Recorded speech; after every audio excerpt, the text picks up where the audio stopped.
Assalamualaikum warahmatullahi wabarakatuh. Terima kasih telah berkunjung ke channel Warna Biru. Di sini saya akan memberikan informasi tentang alat untuk mendukung implementasi strategis. Agar tujuan pendek dapat terwujud dengan baik harus diimplementasikan dengan didukung oleh program, kebijakan, prosedur, peraturan dan tata kelola yang baik di mana fungsi dan manfaatnya dijelaskan berikut ini. 1. Program. Setiap manajer dari masing-masing bagian harus mengambil peran sesuai fungsinya, yaitu untuk menjabarkan sasaran atau objektif ke dalam program kerja atau rencana tindakan yang ada di dalamnya memuat. Siapa yang melakukan atau siapa yang bertanggung jawab atas tugas tersebut. Menjelaskan ukuran atau target yang harus dicapai.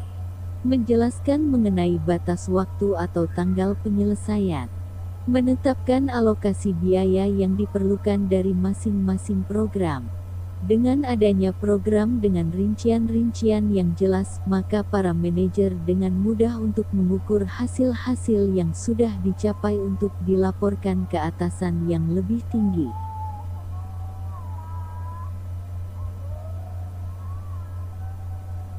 Dua, kebijakan. Kebijakan atau polis adalah bentuk lisan atau tulisan yang dapat dijadikan pedoman dalam melaksanakan pekerjaan dan memberikan arahan, toleransi dan kewenangan kepada seseorang atau kelompok. Kebijakan ini diberikan oleh pimpinan, karena belum ada aturan yang mengaturnya. Sifat kebijakan ini bukan untuk kegiatan yang berulang-ulang, serta biasanya tidak berlaku umum. Dengan adanya kebijakan ini, pelaksanaan tugas dapat bergerak gesit dan dilindungi oleh payung hukum.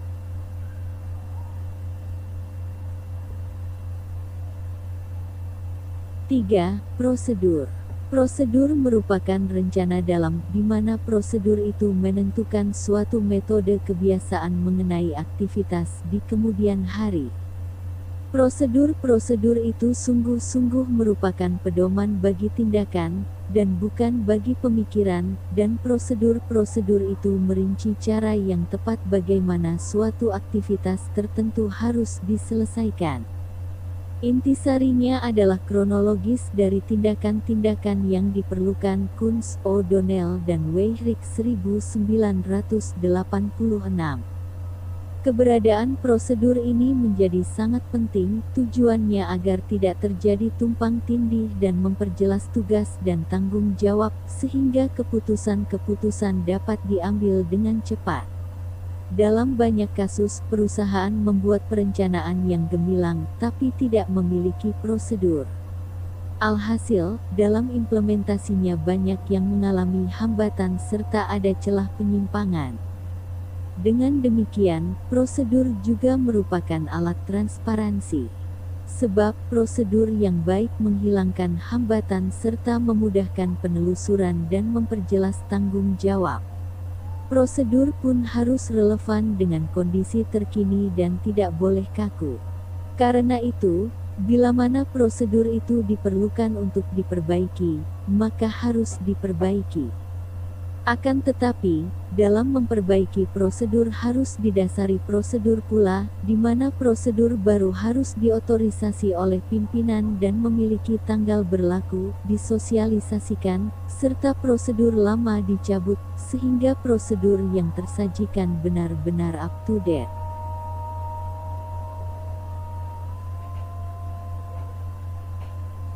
4. Peraturan. Peraturan seringkali dikacaukan dengan kebijakan atau prosedur. Suatu peraturan menuntut suatu tindakan yang definitif dan khas harus dilakukan atau tidak dilakukan dengan memperhatikan suatu keadaan tertentu. Dengan demikian peraturan berhubungan dengan prosedur, dalam arti peraturan membimbing tindakan, tetapi tidak menetapkan ukuran waktu. Sebenarnya, suatu prosedur bisa dianggap sebagai urutan peraturan. Tetapi suatu peraturan bisa atau tidak bisa menjadi bagian suatu prosedur. Misalnya dilarang merokok adalah suatu peraturan yang sama sekali tidak berhubungan dengan prosedur manapun. Tetapi suatu prosedur yang menguasai penanganan pesanan-pesanan bisa memasukkan peraturan bahwa semua pesanan harus ditegaskan dari penerimaannya. Peraturan itu tidak mengizinkan penyimpangan dari arah tindakan yang telah ditentukan dan sekali-kali tak boleh mencampuri prosedur untuk menangani pesanan-pesanan. Peraturan itu bisa dibandingkan dengan suatu peraturan bahwa semua pecahan di atas setengah ons harus dihitung sebagai 1 ons atau bahwa inspektur di Departemen Penerimaan harus menghitung atau menimbang semua material dan membandingkannya dengan pesanan pembelian. Intisari suatu peraturan ialah bahwa hal itu mencerminkan keputusan manajerial bahwa sesuatu tindakan harus dilakukan atau tidak boleh dilakukan. Kunz, O'Donnell dan Weyrich 1986.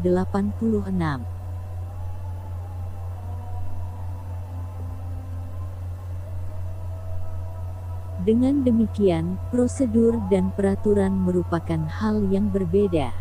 Peraturan lebih menekankan pada hak seperti hal promosi, cuti, upah dan kesehatan.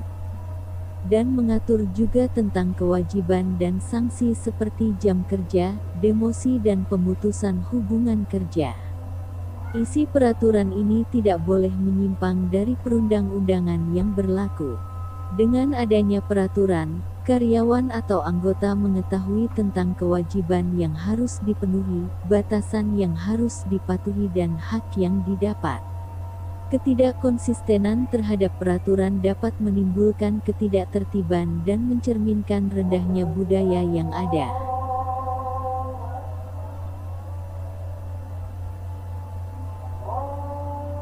Lima, tata kelola. Tidak kalah pentingnya adalah tata kelola perusahaan atau organisasi dilakukan. Sebab, jika tidak dilakukan dengan baik, rendahnya transparansi dan punya motif-motif tertentu, lambat laun perusahaan atau organisasi tersebut akan mengalami krisis.